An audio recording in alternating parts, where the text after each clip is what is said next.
রেমালের প্রভাবে বর্তমানে রাজ্যে বিদ্যুৎ পরিষেবা একেবারেই তলানিতে। বাধ্য হয়ে বুধবার দুপুরে সদর জেলা কংগ্রেস কমিটির উদ্যোগে এক বিক্ষোভ কর্মসূচির আয়োজন করা হয় এবং পাশাপাশি বিদ্যুৎ মন্ত্রী রতনলাল নাথের পদত্যাগের দাবিও জানানো হয়। কংগ্রেস নেতৃত্ব সংবাদ মাধ্যমের মুখোমুখি হয়ে জানান, ত্রিপুরায় রেমালের শুধুমাত্র এক ঝলক দেখা গেছে, আর তাতেই বিদ্যুৎ পরিষেবা গোটা রাজ্যে বিপর্যস্ত হয়ে পড়েছে। রেমালের সতর্কতায় কেন আগাম কোনো ব্যবস্থা নেওয়া হয়নি, বিদ্যুৎ নিগমের ব্যর্থতা এবং অকর্মণ্যতার জন্যই বিদ্যুৎ পরিষেবায় অন্ধকারাচ্ছন্ন রাজ্যবাসী এবং নাজেহাল রাজ্যবাসী।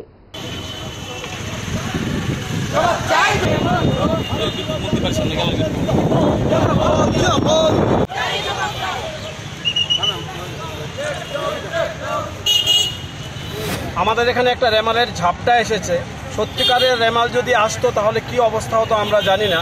একটা অপদার্থ বিদ্যুৎ মন্ত্রী আমাদের আছেন, যে বিদ্যুৎ দপ্তর আগে থেকে কোনো ব্যবস্থাই নেয়নি। এখন বলছে, কালকে আমরা দেখলাম শীততাপ নিয়ন্ত্রিত কক্ষে বসে উনি সাংবাদিক সম্মেলন করেছেন, করে বলেছেন যে ঝড়ে গাছের ডাল পড়ে গেছে, তাই ইদানিং কিছুদিন এই কষ্ট করতে হবে।